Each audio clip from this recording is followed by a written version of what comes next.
नमस्ते बच्चों, Sonia Verma Hindi classes YouTube channel में आप सभी का स्वागत है।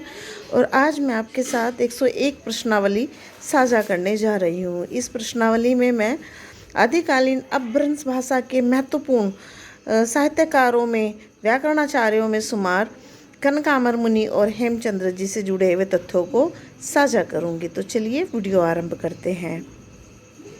तो सबसे पहले कनकामर मुनि से संबंधित विवरण को हम देख रहे हैं और उनकी एक रचना प्राप्त होती है करकंड चरिव।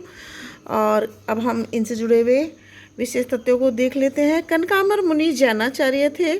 कनकामर कृत करकंड चरिव सरल अपभ्रंश भाषा में रचित ग्रंथ है।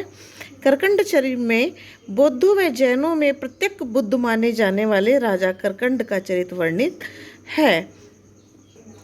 चौथे नंबर के पॉइंट को देख रहे हैं। करकंड चरिव भोपाल के असाई नगरी में रचा गया था। करकंड चरिव में धारा शिव की गुफाओं का मनोहर चित्रण हुआ है।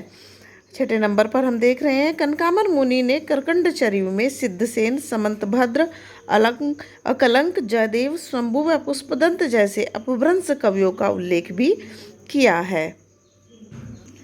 सातवें नंबर का और मुनि का कनकामर से जुड़ा हुआ अंतिम पॉइंट है। कनकामर मुनि राजा भूपाल व कर्ण मंत्री के आश्रित कवि थे। देखिए, बहुत प्रकार के यहाँ पर प्रश्नों को आप बना सकते हैं। जैसे कि यहाँ पर बनते ही हैं प्रश्न ऐसे कि करकंड चरिव किस भाषा में रचित ग्रंथ है, या करकंड चरिव में किस राजा का चरित्र चित्रण हुआ है, या वह ग्रंथ किस जगह पर रचा गया। और बहुत सारे प्रकार के बहुत डीप प्रश्नों को टीजीटी पीजीटी की परीक्षा में पूछा जाता रहा है। तो सभी जो तथ्य हैं यहाँ पर आपके सामने अब मौजूद हैं और उनसे जुड़ी हुई हर जानकारी अब आपके पास संग्रहित है। तो मुझे नहीं लगता कि यदि अब कनकामर मुनि से संबंधित कोई प्रश्न आपका पेपर में आता है तो आप उसे नहीं कर पाएंगे, क्योंकि इससे ज़्यादा जानकारी उनके विषय में किसी पुस्तक में प्राप्त मुझे नहीं हुई है। और जो भी जानकारी बहुत सारे इतिहास ग्रंथों से मैंने एकत्रित की वह मैंने अब आपके साथ साझा कर दी है। और अब हम हेमचंद्र जो हमारे यहाँ पर प्राकृत के व्याकरणाचार्य थे उनसे जुड़े हुए महत्वपूर्ण तथ्यों को या जानकारियों को देखेंगे। आपसे ये बताना चाहती हूँ कि अपभ्रंश या आदिकालीन साहित्य में से जो सबसे ज़्यादा प्रश्न पूछे जाते हैं वह शंभु, पुष्पदंत, हेमचंद्र व अब्दुल रहमान एवं रासो ग्रंथों से जुड़े हुए होते हैं। तो इन जिन के विषय में मैंने बताया है इन पर आप विशेष दृष्टि रखें अपनी। तो अब हम यहाँ पर हेमचंद्र की रचनाओं को देख लेते हैं। इनमें है शब्दानुशासन, यह प्राकृत पर रचित व्याकरण है। छंदोनुशासन, कुमारपाल चरित, यहाँ पर द्वाश्रय काव्य भी लिखा हुआ है। तो ये इनकी रचनाएं हैं। तो अब पहला नंबर देख लेते हैं। हेमचंद्र अपने समय के सबसे बड़े व प्रसिद्ध जैनाचार्य थे। हेमचंद्र कलिकाल सर्वज्ञ कहे गए हैं।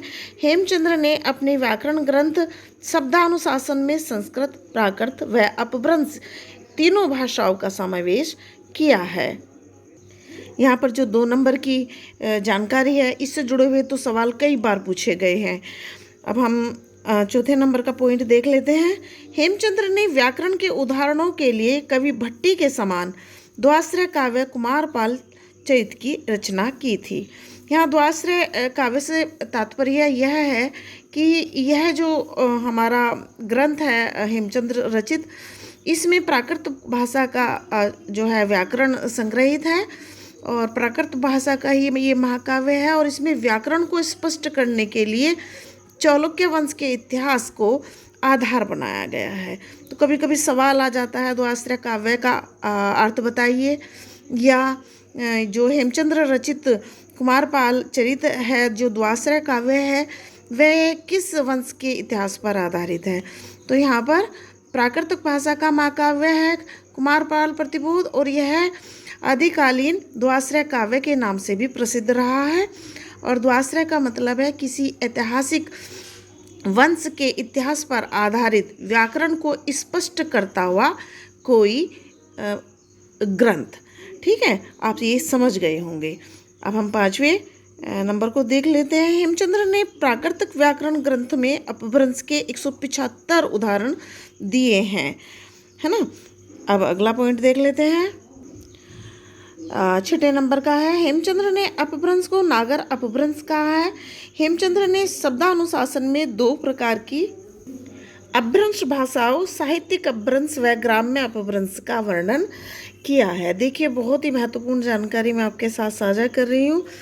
और जो बच्चे पहली बार पेपर देंगे टीजीटी पीजीटी का, जब पेपर देखेंगे तो पाएंगे कि अरे अभी तो हमें बहुत ज़्यादा स्टडी करनी है।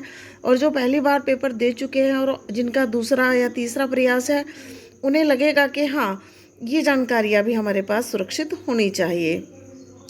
अगला देख रहे हैं, शब्दानुशासन प्राकृत व्याकरण के नाम से भी प्रसिद्ध है। हेमचंद्र 1200 शिष्यों के आचार्य थे।